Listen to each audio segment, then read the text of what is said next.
तो आज का हम डेमो लेक्चर स्टार्ट करेंगे। जैसा कि आप लोगों को भी पता है कि हमारा ये सेशन है 100 डेज का। तो आज उसका हम सिक्स डेमो लेक्चर स्टार्ट करने जा रहे हैं, और आज का जो टॉपिक है वो फिजिकल केमिस्ट्री के हवाले से है, थर्मोडायनेमिक्स।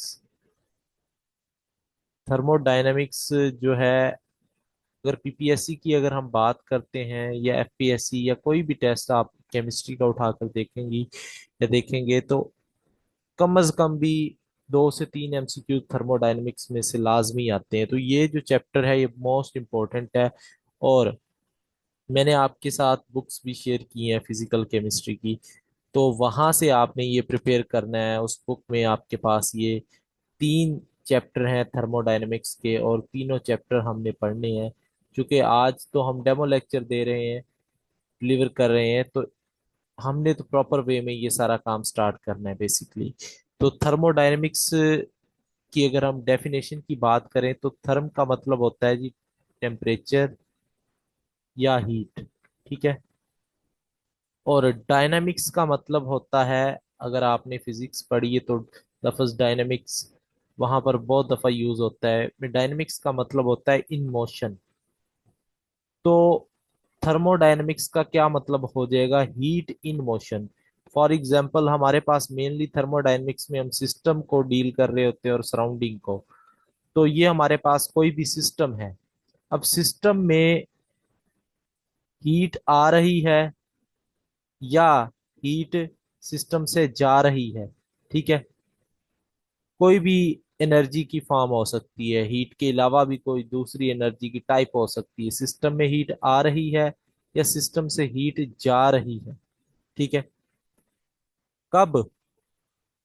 जब सिस्टम किसी भी फिजिकल या केमिकल चेंज में जाता है, तो इसको हम थर्मोडायनेमिक्स कहते हैं। तो इसकी डेफिनेशन क्या होगी कि movement of heat into the system और out of the system when system undergo some physical और केमिकल चेंज।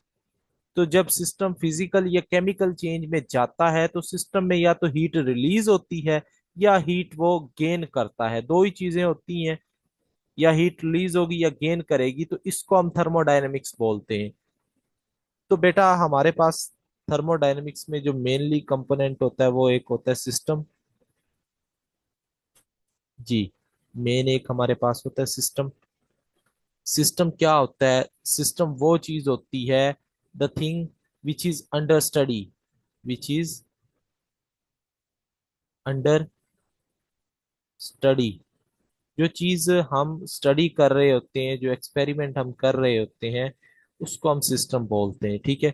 सिस्टम के बाद हमारे पास दूसरी चीज आ जाती है, सराउंडिंग।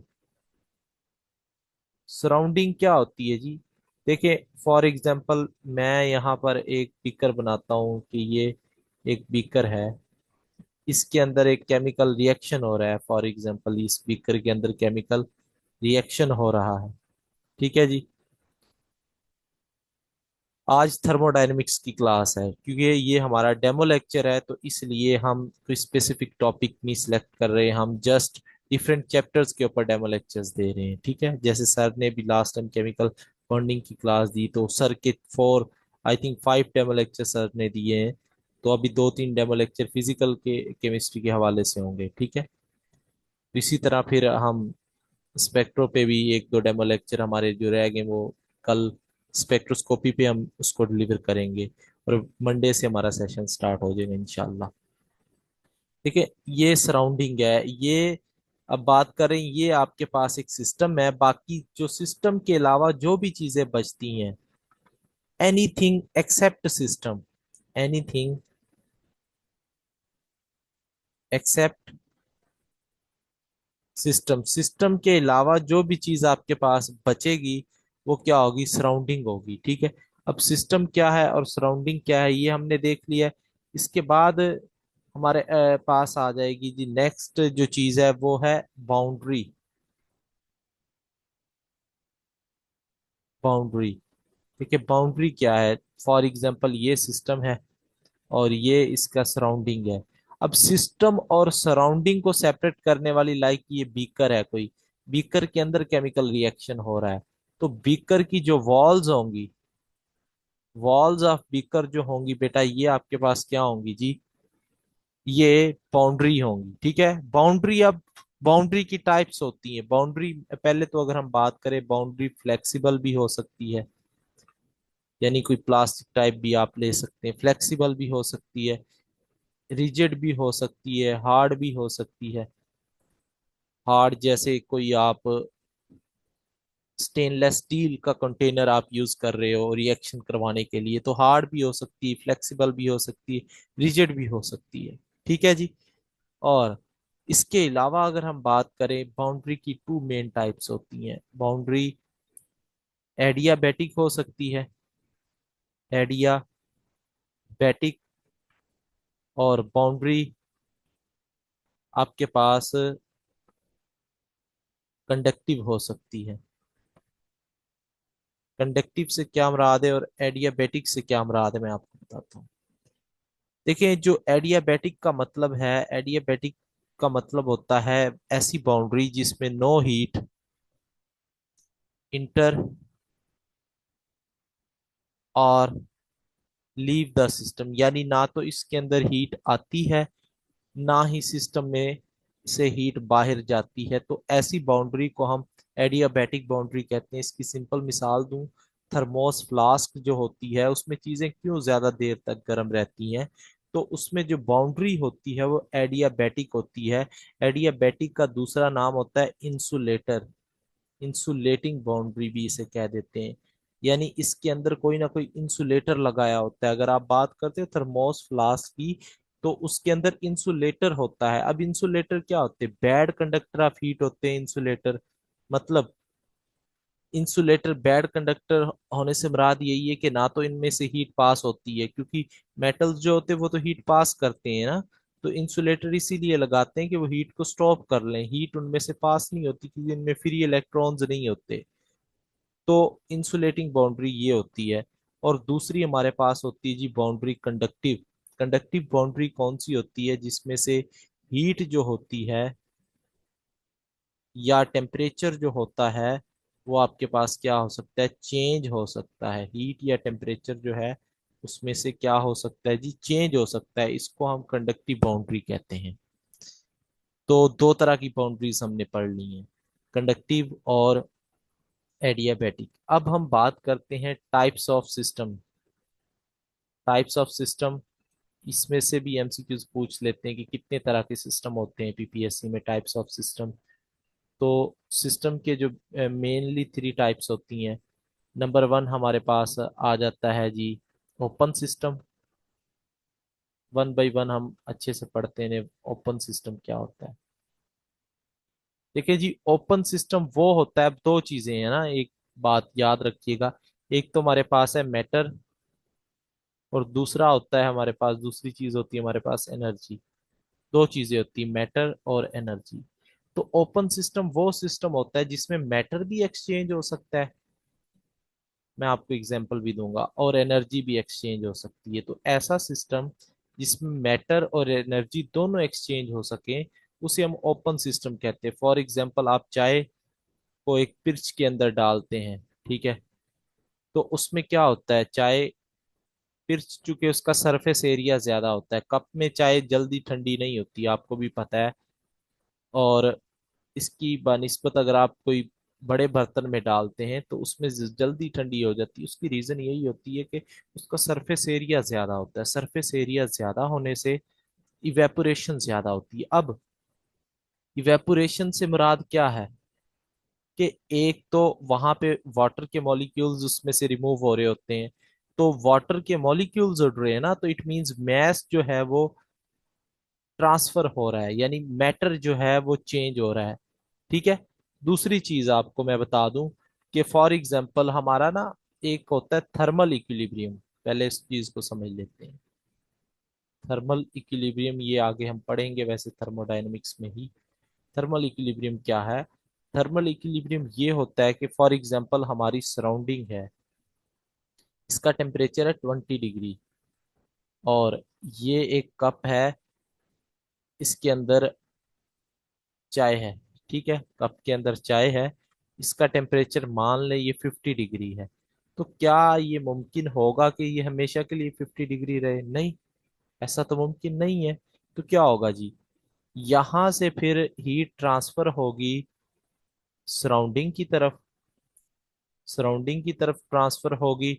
और अनटिल अनलेस, जबकि इसका भी टेम्परेचर जो है जब तक के 20 डिग्री ना हो जाए, सराउंडिंग के साथ मीट ना कर जाए, तब तक हीट ट्रांसफर होती रहेगी। ठीक है, वो जो हीट ट्रांसफर होती है ना एक्चुअल में, वो जो गैस के मॉलिक्यूल्स होते हैं एयर में, वो उनकी वेपोरेशन करवा देती है, हीट वहां पर यूज हो जाती है। ठीक है, तो आप में से कुछ सवाल ये भी हो सकता है ना कि वो हीट जाती किधर है, वो तो सराउंडिंग का टेम्परेचर बढ़ाएगी, बिल्कुल बढ़ाएगी। लेकिन वो हीट जो होती है, एयर के मॉलिक्यूल्स होते हैं डिफरेंट टाइप्स के, एटम्स होते हैं, वो रोटेट करने लग जाते हैं, काइनेटिक एनर्जी उनकी बढ़ जाती है। तो इस तरह से वो हीट जो होती है वेपरेशन भी काज करवा सकती है। अब यहाँ पर एक एमसीक्यूज आपसे पूछा जा सकता है कि in open system which type of boundary is used, in open system which type of boundary is use. तो सवाल है इंसुलेटिंग, इंसुलेटिंग यूज हो सकती है। बी ऑप्शन है आपके पास कंडक्टिव हो सकती है। सी, हाँ जी, आप बताना चाहेंगे आप में से कोई कंडक्टिव के बाद आपके पास आ जाती एडियाबेटिक हो सकती है। Four, none. हाँ जी, कौन सी बाउंड्री यूज होगी? जी बेटा, फोर ऑप्शन है आपके पास, अभी रिसेंटली हमने पढ़ा। चैट में बता सकते हैं, माइक ऑन करके बता सकते हैं। ओपन सिस्टम के अंदर बाउंड्री कौन सी यूज होती है? जी, तो बिल्कुल ओपन सिस्टम मैं बता देता हूँ। ओपन सिस्टम में आपके पास अभी हमने रिसेंटली पढ़ा है कि वो बाउंड्री यूज होगी जिसमें से हीट ट्रांसफर हो सके। तो वो कौन सी बाउंड्री है? वो बेसिकली कंडक्टिव बाउंड्री होती है जिसमें से मैस या हीट वगैरह ट्रांसफर हो सकती है। ठीक है, हाँ जी, बिल्कुल सही बताया आपने, कंडक्टिव बाउंड्री होती है।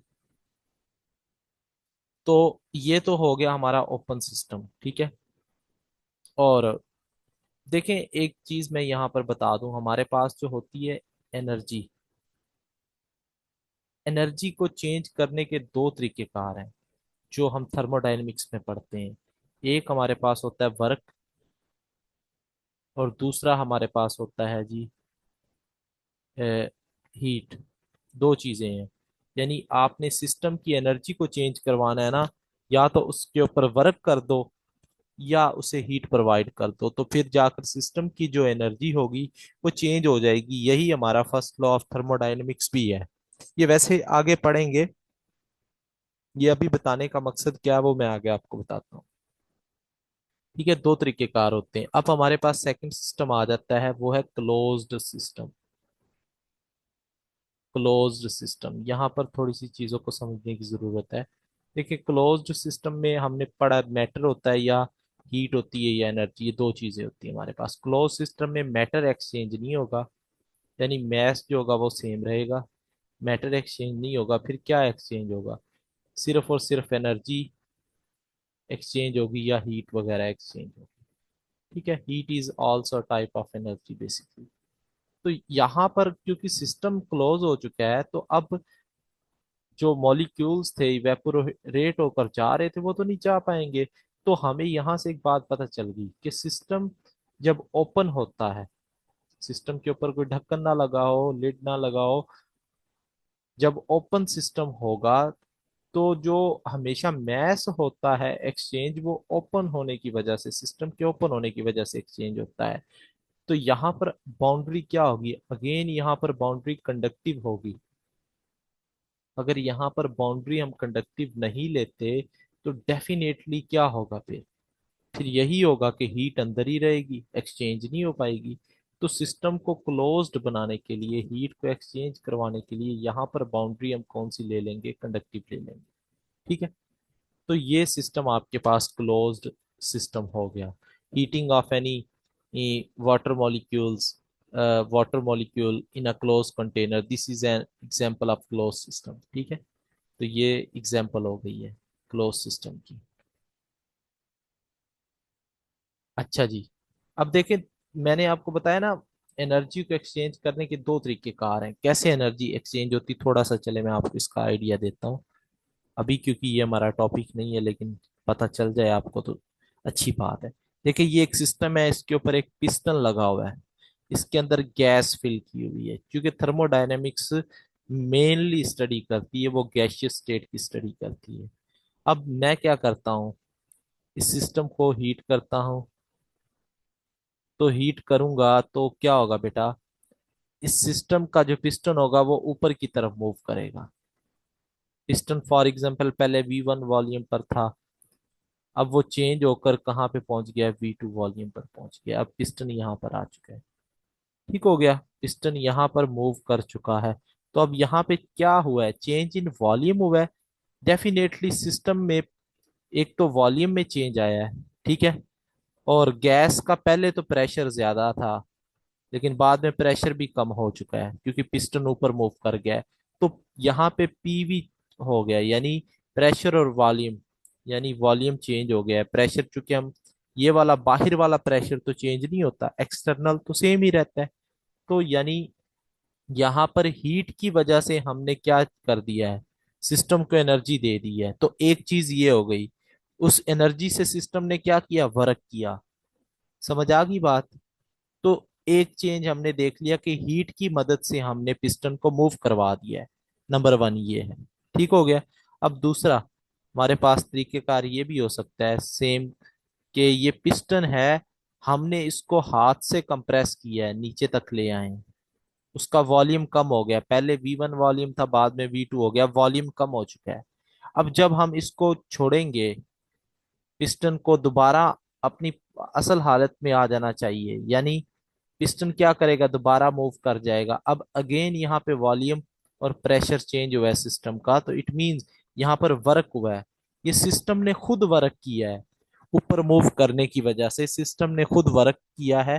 तो ये दूसरा मेथड होता है एनर्जी को एक्सचेंज करने का। ठीक है, तो दो मेथड हो गए हमारे पास एनर्जी को एक्सचेंज करने के, एक तो हीट से आप कर सकते हो, दूसरा आप वर्क से कर सकते हो। ठीक है जी, तो ये दो बेसिकली मेथड थे। इसके बाद हमारे पास थर्ड टाइप आ जाती है सिस्टम की, वो होती है जी आइसोलेटेड सिस्टम। आइसोलेटेड का मतलब आपको पता है, जैसे कोविड में ना ये वर्ड बहुत ज्यादा यूज हुआ था।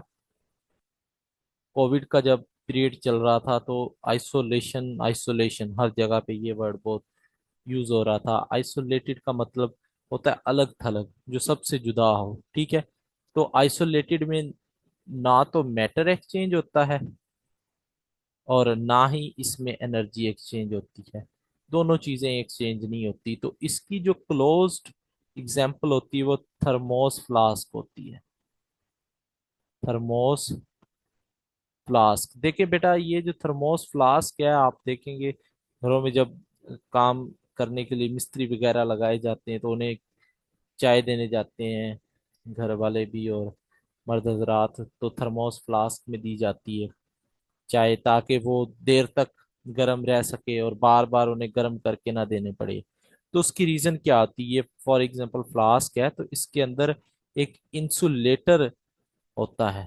अब उस इंसुलेटर का काम ये होता है कि बाहर से ना कोई चीज आने देनी है, ना अंदर से कोई चीज बाहर जाने देनी, यानी हीट की बात कर रहे हैं।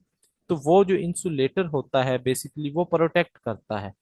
ठीक है, ना तो वो हीट को इंटर होने देता है, ना ही वो हीट को जाने देता है। तो मेन पर्पस उसका ये होता है। अब इसमें बाउंड्री कौन सी यूज होगी आइसोलेटेड सिस्टम में, तो आइसोलेटेड सिस्टम में जो बाउंड्री यूज होती है वो एडियाबैटिक होती है। ठीक है, एडियाबैटिक होती है, या दूसरा नाम इसके लिए आप ले सकते हो, इंसुलेटिंग बाउंड्री यूज करते हैं। इंसुलेटिंग बाउंड्री भी इसके लिए आप यूज करते हैं, यानी दोनों का मतलब सेम ही है। तो बेटा ये थ्री टाइप्स हो गई। यहाँ तक आपका कोई सवाल है तो आप चैट में या माइक ऑन करके पूछ सकते हैं। इसके बाद हम बात करेंगे properties of system. Properties of system, system की प्रॉपर्टीज कौन सी हो सकती हैं। प्रॉपर्टीज ऑफ सिस्टम देखें, जब भी हम, क्योंकि थर्मोडायनेमिक्स पढ़ रहे हैं तो हम दो तरह की प्रॉपर्टीज पढ़ेंगे। ये आपको मैं इंशाल्लाह ये सारी अभी याद करवा दूंगा, बेफिक्र रहें। दो तरह की प्रॉपर्टीज है हमारे पास। नंबर वन है जी इंटेंसिव प्रॉपर्टीज, इसमें से एमसीक्यूज पूछे जाते हैं, इंटेंसिव। और नंबर टू पे हमारे पास होती है जी extensive properties. Extensive properties, intensive and extensive properties. देखें इसको याद कैसे रखना है, दोनों में मैथ का रिलेशन है, मैथ का चक्कर है। देखें इंटेंसिव का आई इस्तेमाल करें, आई फॉर इंडिपेंडेंट। इंडिपेंडेंट का मतलब क्या होता है, आजाद, जो डिपेंड ना करे। तो इंटेंसिव प्रॉपर्टीज वो होती हैं जो डिपेंड नहीं करती मैथ के ऊपर, does not depend on math. अच्छा मेरा ना अभी चले सवाल पूछता हूँ मैं आपसे। और एक्सटेंसिव प्रॉपर्टीज वो होती है डिपेंड ऑन मैथ। आप लोगों ने क्विकली मुझे आंसर करना है, माइक ऑन करके भी बता सकते हैं और चैट में भी, आपकी मर्जी। डिपेंड ऑन मैथ, ये मैथ के ऊपर डिपेंड करती है। अब मुझे बताना है कि 5 ग्राम वाटर है और 10 ग्राम वाटर है, पहले बॉयल कौन होगा, बॉयल होना स्टार्ट कौन करेगा पहले, 5 ग्राम वाला या 10 ग्राम वाला या दोनों? जी बताएं जरा। 5 ग्राम पहले बॉईल करना शुरू करेगा, दो, माइक ऑन करके जी। हाँ जी बेटा। दोनों करें। दोनों करेंगे, बिल्कुल शाबाश। तो बेटा यहाँ पे आपको एक बात पता चल गई है क्या, कि ये जो बॉइलिंग पॉइंट है, ये कौन सी प्रॉपर्टी होगी बॉइलिंग पॉइंट फिर, इंटेंसिव होगी या एक्सटेंसिव होगी? जी एक्सटेंसिव, इंटेंसिव। इंटेंसिव होगी, बिल्कुल सही बताया आपने, इंटेंसिव होगी क्योंकि ये मैथ्स के ऊपर डिपेंड नहीं करती। तो बॉइलिंग पॉइंट हो गया, मेल्टिंग पॉइंट हो गया, फ्रीजिंग पॉइंट हो गया, ठीक है जी, टेम्परेचर हो गया, ये ऐसी प्रॉपर्टीज हैं, ये इंटेंसिव है, ठीक है, जो मैथ्स के ऊपर डिपेंड नहीं करती। समझ आ गई ये बात की? इसके बाद अगर हम यहाँ पे ना, एक और मैं एक दो चीजें और भी आपको बताता हूँ। एक्सटेंसिव कौन सी होती है जो मैथ्स पे डिपेंड करती है, तो इसमें पहली पहली मैथ्स ही आ जाएगा, ठीक है। और इसमें नंबर ऑफ मोल्स आ जाएंगे। अब देखें मैथ्स बढ़ाते जाएंगे तो मोल्स भी चेंज होते जाएंगे ना। नंबर, जब फॉर एग्जांपल 18 ग्राम वाटर के कितने मोल होते हैं, 1 मोल। अगर इसको हम 36 ग्राम कर दें तो इसके कितने हो जाएंगे, 2 मोल। ठीक हो गया जी। तो ये मैथ्स पे डिपेंड करती है। इसी तरह वॉल्यूम, वॉल्यूम भी मैथ्स पे डिपेंड करता है ना, क्योंकि 18 ग्राम का वॉल्यूम कम होता है, 36 का डबल हो जाता है वॉल्यूम। तो ये आपके पास एक्सटेंसिव प्रॉपर्टीज होती है जो मैथ्स पे डिपेंड करती है। अब यहाँ पे ना एक चीज आपको बता दूं, इंटेंसिव और कौन सी हो सकती है। इंटेंसिव, एक चीज ना याद रखना है आपने, कि फॉर एग्जाम्पल आपके पास है, मैं आसान अल्फाज में इसको समझाने की कोशिश करता हूँ। जहां पर वर्ड आ जाए मोलर, मोलर, मोलर का मतलब होता है फॉर 1 मोल। समझ आ रही बात की, फॉर 1 मोल। तो यहाँ पर बेटा आपके पास क्या हो जाएगा, जो मैस होगा वो फिक्स हो चुका है। अब यहाँ पर मैस चेंज नहीं हो रहा, तो इट मींस ये जितनी भी मोलर वाली चीजें होगी, मान ले मोलर इंट्रोपी, यानी 1 मोल की बात कर रहे हैं, तो मैस तो फिक्स हो गया ना, मैस पे तो अब डिपेंड ही नहीं कर रही। या मोलर इंथॉल्पी, मोलर इंथॉल्पी। इसके बाद आपके पास आ जाता है जी molar specific heat capacity, specific heat capacity. अब मैं आपको क्यों बता रहा हूँ, मोलर का मतलब होता है 1 मोल, 1 मोल के लिए, ठीक है। तो ये डिपेंड ही नहीं करेंगी चीजें, क्योंकि 1 मोल का मैस तो फिक्स होता है ना। तो इट मींस मैस को आपने फिक्स कर दिया है, तो ये अब मैस से इंडिपेंडेंट हो चुकी हैं। इसी तरह अगर हम बात करें यहाँ पर हीट कैपेसिटी, इंट्रोपी। अब जनरल इंट्रोपी जो होती है वो मैस पे डिपेंड करती है। मान ले 1 मोल की इंट्रोपी और होगी, 2 की और होगी, लेकिन मोलर इंट्रोपी का मतलब होगा सिर्फ 1 मोल की इंट्रोपी। ठीक हो गया। इसी तरह आपके पास मोलैरिटी, ठीक है। ये जो चीजें हैं बेसिकली, सॉरी मोलैरिटी इधर आएगी क्योंकि मोलर की बात हो जाएगी ना मोलैरिटी में भी।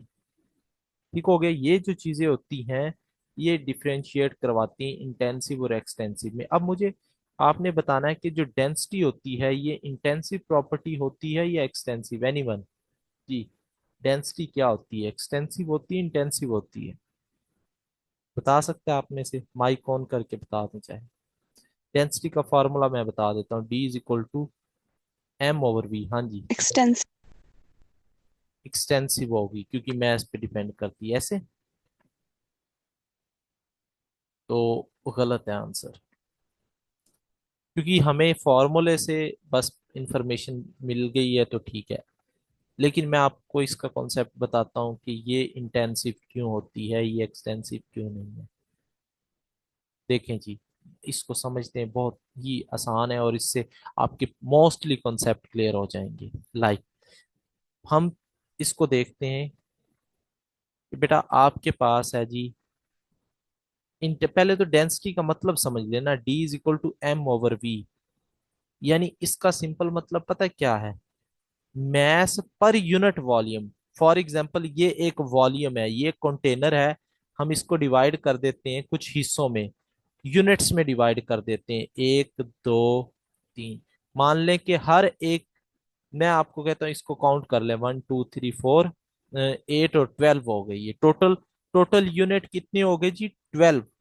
मेरे पास 12 एप्पल्स हैं।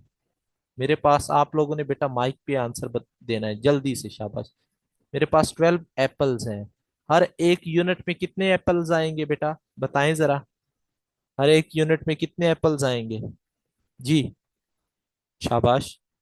मेरे पास 12 एप्पल हैं, टोटल 12 यूनिट्स हैं, तो कितने यूनिट्स, एक यूनिट में कितने आएंगे एप्पल? दो आएंगे या एक आएगा जी? माइक ऑन करके बताएं। हाँ जी, रफिया ने बताया कि एक, बिल्कुल ठीक बताया। तो सब में एक एक आ गया, एक एक एक, सब में एक एक आ गया, ठीक है। अब पर यूनिट मास कितना है जी? अब चलें इसको और अच्छे से समझते हैं। अगर मेरे पास 24 एप्पल हो तो सब में दो दो आएंगे, सब में दो दो आएंगे, सब में। तो डेंसिटी का मतलब क्या बताया है मैंने अभी, कि एक यूनिट में मास कितना है।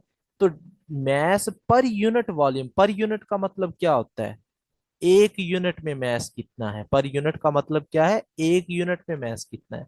तो एक यूनिट में मास कितना है सबके जी, 2 है।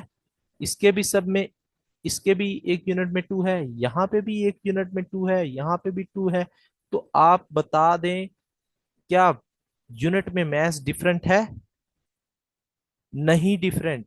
तो मास पर यूनिट सेम है, यानी एक यूनिट के अंदर मास सेम है, इसलिए ये चीज मास के ऊपर डिपेंड नहीं करती। इसको मजीद मैं आपको अच्छे से समझा दूं, मोलैरिटी की एग्जांपल ले लेते हैं।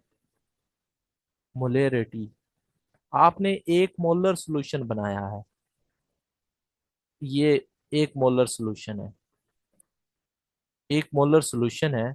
आप इस पोर्शन से सॉल्यूशन लेते हो और उसकी कैलकुलेशन करते हो, एक्सपेरिमेंट करते हो, और दूसरा बंदा इस पोर्शन से सॉल्यूशन ले लेता है, फॉर एग्जांपल ब्यूरेट से निकाल लेता है या पाइपेट से निकाल लेता है, ठीक है। तीसरा बंदा बॉटम से सॉल्यूशन लेता है। मुझे बता दें, क्या जो तीनों ने सॉल्यूशन लिया है वो 1 मोलर है या चेंज हो गया है? जी बेटा बताएं, सेम रहेगा या डिफरेंट हो जाएगा? शाबाश, जल्दी से बताएं। सेम सॉल्यूशन है 1 मोलर या डिफरेंट है वो? जी,